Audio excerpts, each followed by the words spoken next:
You said this, quote, "I voted no on a resolution declaring a nuclear Iran unacceptable. I've always worked against nuclear Iran." So can you explain this vote? Yeah, absolutely. Again, not a hard one. If you read that resolution, and I agree with almost every word in that resolution, a nuclear Iran is inconceivable, and we need to do everything we can to avoid that. But there was a line in that resolution that said, "We will stop Iran from getting a nuclear weapon by all and any means necessary." That means war. And if I ever have to vote, and I had to take a vote once when President Obama was asking for permission to undertake surgical strikes, missile strikes in Syria. If I ever have to take a vote on whether or not to go to war with Iran, I am going to look at the facts. I'm going to talk to my constituents over and over and over again. We are talking about the most serious decision a member of Congress can make.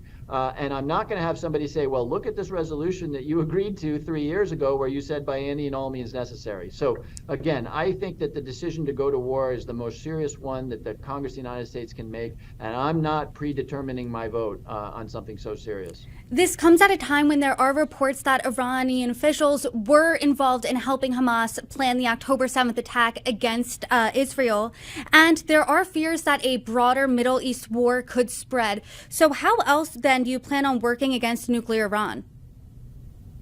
Well, to date, the United States does not know and does not believe that Iran was directly involved in the attacks by Hamas on Israel on October 7th. Now, you could say that that's a semantic point, and it probably is, because, of course, Iran has armed Hamas for years and years and years. So their hands are far from clean.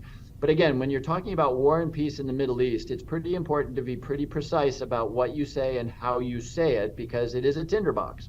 So, and that, by the way, is separate from a nuclear Iran. I was a supporter of the Iran nuclear deal. And in the couple of years that the Iranian nuclear deal was in place, those were the only couple of years in which Iran absolutely stopped its progress towards building a nuclear device. President Trump got us out of that deal. Guess what? Iran is back in the business of accumulating the uranium and doing what they need to do. So, we need to be very careful about what we say right now, because we need Iran to stay out of this fight in between Israel and Gaza. We need their proxies to stay out of this fight. I'm talking about Hezbollah and groups in the West Bank, etc. Even as we work to make sure that Iran does not get a nuclear weapon. Now, lots of people didn't like that Iran nuclear deal, but they didn't have an alternative at the time. And that deal actually, over a period of years, until President Trump took us out of that deal, stopped Iranian progress. I think that in that direction lies how we ultimately get Iran to stop the progress they're making towards a nuclear device.